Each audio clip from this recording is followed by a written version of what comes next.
Oscar, real quick, I got to ask you about navigating through everything, getting to this point from Ryan Garcia's situation outside the ring to changing trainers and everything. Just talk to us about the experience heading into the fight. Was it any different?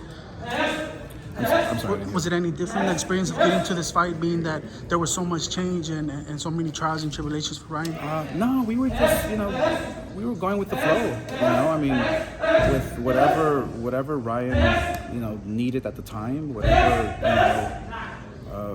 whatever destiny was holding for him. It's like we were right here, just supporting him 1,000%, and that's all you can do. So.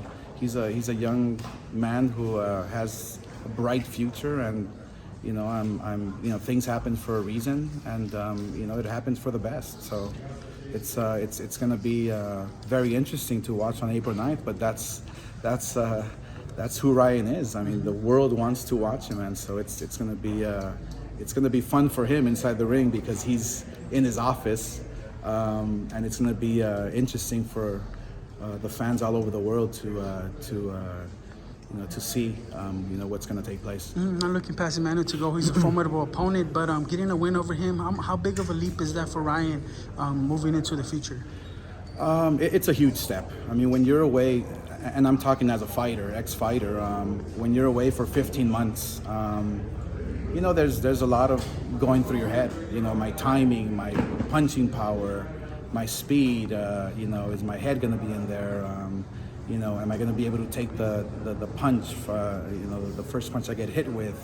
There's a lot of questions, but look, he's a pro. He knows what he's doing. I think this is the perfect fight for him.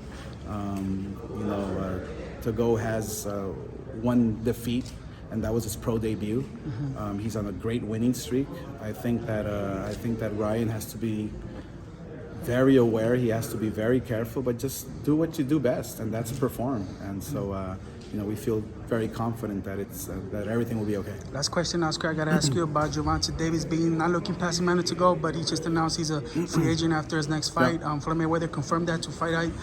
What's your thoughts on the situation? Would that be easier to make a fight with Gervonta Davis, possibly even sign him? I don't know if it'll be easier. I mean, who knows? Because look, Mayweather did a phenomenal job with Tank Davis. I mean, he took him to a world title. He took him to the top. Pay-per-view? Who knows? But pay-per-view, all that. So who knows? I mean, look, from promoter to promoter, that's how fights normally would get done. So whoever Tank Davis' promoter is, give me a call. That's it. We'll make it. Would you sign him if he's a free agent? Last one. If he's a free agent, I mean, obviously, he's a phenomenal fighter. Only if he's a free agent. Cool. Appreciate you, Oscar. Thank you.